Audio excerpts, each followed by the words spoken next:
Dramatic video has been released showing the moment a pregnant mother of two was arrested in her own home.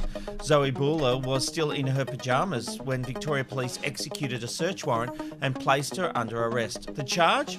Incitement, related to a Facebook event post where she invited people to take part in a protest against the lockdown. Let's have a look at the video. Now, you're under arrest in relation to incitement. Incitement? Yeah. Now, you're not obliged to say or do anything, but anything you say or do may be given evidence. Excuse me, incitement for what? What on earth? Yeah. Excuse me, what on earth? Just put your phone down. Can you record this? I'm in my pyjamas. What's this? I had an ultrasound in an hour. Yeah, she's pregnant, so... Well, take it easy.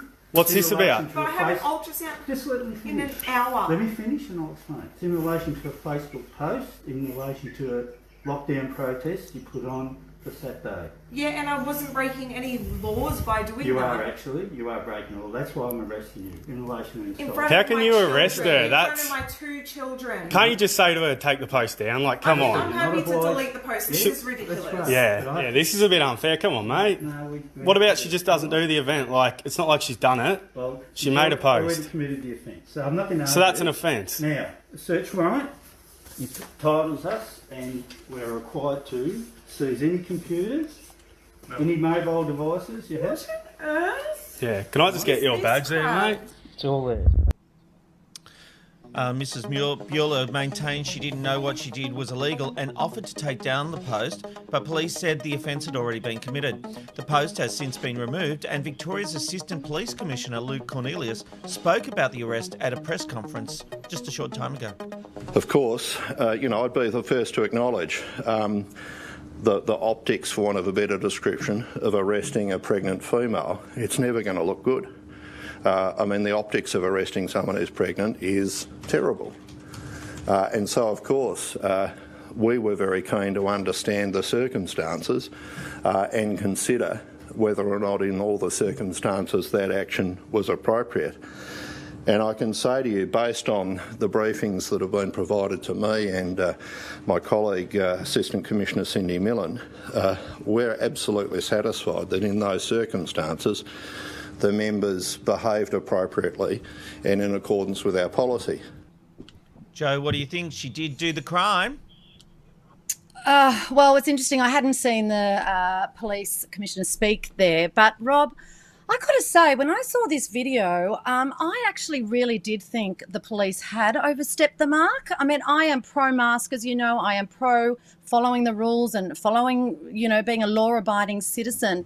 But I think in this instance, we really saw a heavy-handed approach whereby this girl wasn't violent, she wasn't threatening, she offered to take down the post. As we just heard here, maybe there are circumstances we are obviously unaware of, but it's a real diminishing of our civil sort of liberties to come into your home, handcuff you with your pregnant in front of your children. You've got a full bladder as you wait for your ultrasound exam. And not only that, they took their computers, their mobile phones.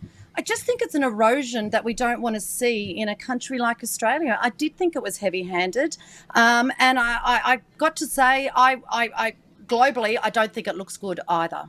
Joe. The woman broke the law. She's inciting protests. She's inciting people to break the law. This is a criminal offence. Now, the police... Actually, wait, Rob, can I correct you there for a minute? She's in stage 3 in Ballarat, which is not in stage 4. She only asked them to come to the park and take a walk. She said it was going to be peaceful. Yes, it was stupid. Yes, it's dumb. No, I don't agree with her at all. I think, what she's asking is dangerous. But don't you have too many people thinking that the law, when it comes to COVID-19, doesn't apply to them? This Assistant Police Commissioner also made the point, just because they're put in handcuffs for a moment does not mean they will remain in handcuffs. Amanda said to me, well, I wouldn't want to be going down to the police station in my pyjamas. I have no doubt they allowed her to change. But the simple fact is they've gone into the home. They're trying to show the warrant. They're being thrust with cameras in their face. Those police officers are not being heavy-handed. This is not like the takedown of Peter Foster when he appeared on 60 Minutes and tackled to the ground. They're all being very calm. And she said that. She said they actually were... She's said a statement since then where she said they treated her well and there was no argument about that. Yes. Yeah, but I did feel the police had to make a judgment call to say, you guys need to take this serious. This isn't just we're not just pissing around here. You're actually you're taking our badge numbers, which is all fine. No, the people in the home did nothing wrong as far as all that. But the police also had to make them understand this is serious. I have no doubt they're going to let her go, and as long as she hasn't sent emails to people saying we're going to spit on people or anything like that, I'm sure this will pass. But the fact is, the Assistant Police Commissioner, and I watched his press conference, said that about 80 people have been contacted, people that were planning to go, and they've been politely warned that they shouldn't be going and given a letter. This was an organiser, and there is a difference. And just because you say you didn't know that was the law, it's not an excuse. We all know that. Just because you don't know the law doesn't mean that's a reason not to be punished by the law. And I have a lot of sympathy for her being pregnant in front of her kids and all that kind of stuff. But to suggest this was out of control from the police, I just don't cop it. It's the Ben, Rob and Robbo, Ben, Rob and Robbo, Ben, Rob and Robbo Show.